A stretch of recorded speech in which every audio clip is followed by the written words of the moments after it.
about to enter a whole new era with peak oil. Petroleum geologists predict at some point between 2006 and 2010 we will pass the planetary peak oil spike, and from then on, with every year, there will be less and less net energy available to humankind no matter what we do. And this is, I believe, an epoch of such enormity that to make any meaningful comparison at all, you've got to go back to the Mayans, to the Romans, and the collapse of the last complex civilizations. Because those civilizations, they didn't collapse just because people got bored of being Mayans and Romans. The high priest didn't come out onto the temple steps at Chichen Itza one solstice giving it, oh, this is bollocks, isn't it? What am I doing? Really? And the Roman Empire didn't end just because they got bored of being Romans. In the last days of Rome, you only about 30 people showing up at the Colosseum, and the gladiators' hearts weren't in it. And they're like... Even the lions are bored. Most of the gladiators ended up playing Gaylord tennis. But the scoring was fiendishly difficult because the hot Italian sun made perspiration inevitable, no matter the sang-froid of the individual dandy racketeer. Those civilizations collapsed because their strategies for energy capture became subject to the law of diminishing returns.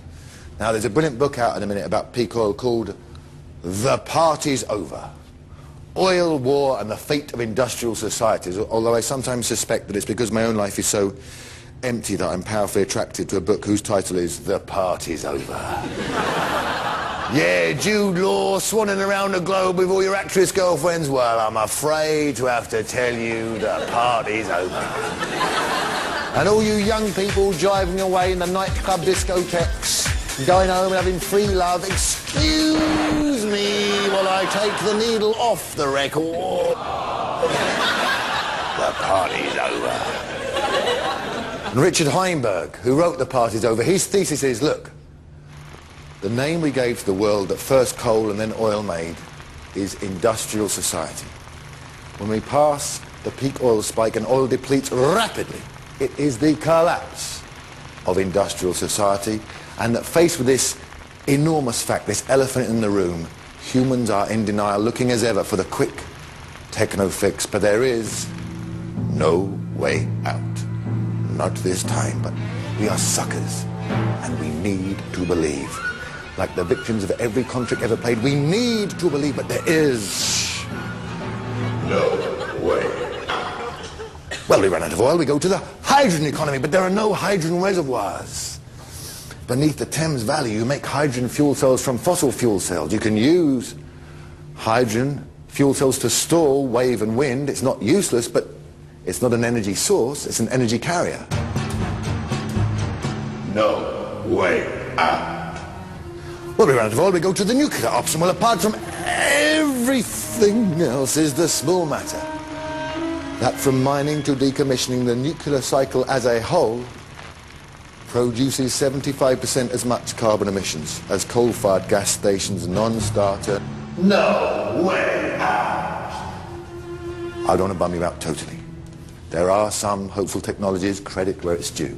I mean, not enough people are investing in these technologies, but okay, they're there. If you must have cars in the future, they can be powered by zinc air fuel cells, which produce a non-toxic byproduct, zinc oxide, which is a kind of viscous, thick, creamy white substance which can be recycled into fresh zinc fuel pellets using electrolysis and walnut oil. And the catalyst that they're developing at Stanford University is thermobroma cacao, or coca solids. So the car of the future will drive along powered by zinc air fuel cells, and out the back on a little tray will be produced a row of this thick, creamy white substance surrounded by a chocolate whirl with a walnut on the top.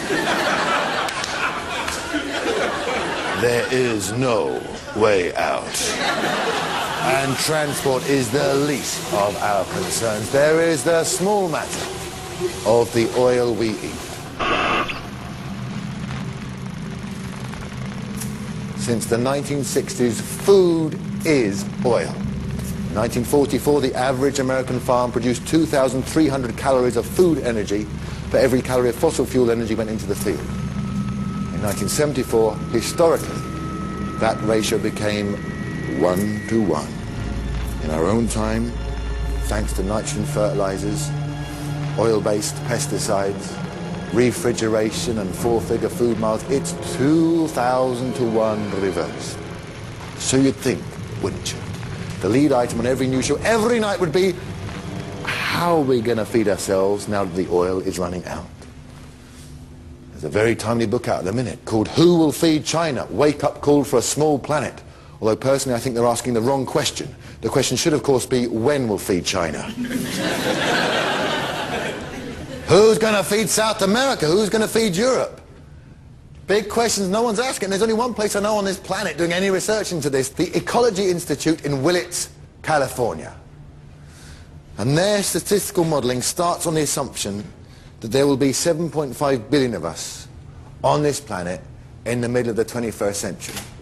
Okay, this being so, they ask, what then is the minimum amount of land per person we would need to devote to agriculture to support a population that size?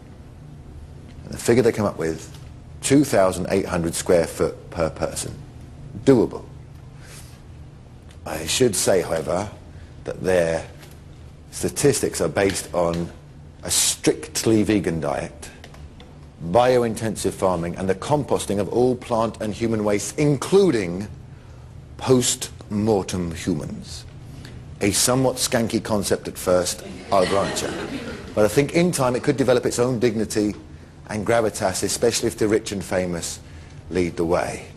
A year from now, you go into the Vatican garden and there's one of the cardinals standing next to a huge cylindrical composting drum saying, well, it's a year now since Pope John Paul II sadly passed away, so let's give him a turn. Oh, look at that, he's mulched up lovely for a tough, leathery old bird. Let's spread this rich biomass over the cabbages and beetroot so beloved in his native homeland. Oh, Glasgow Rangers tattoo. Kept that quiet. And I ain't talking about something that may happen at some point in the future one day. Almost every country that ever produced oil has already had the big rollover, already past its peak of domestic oil production. Colombia, 2004. Britain, 2002. Venezuela, 2000. Trinidad and Tobago, 1977. Iran, 76. And the USA, 1970. 3 years later, the House Subcommittee on Foreign Relations publishes a report called Oil Fields as Military Objectives, a Feasibility Study, now known as an American Plan to Bring Democracy to the Middle East. But I ain't saying the Americans is more evil than anybody else, because they ain't. They just got the capability. I have no doubt, for example, that in 1977 Trinidad commissioned its own report called Oil Fields as Military Objectives. Tell us, what is the full strength of our Navy? Would that be including jet skis, sir?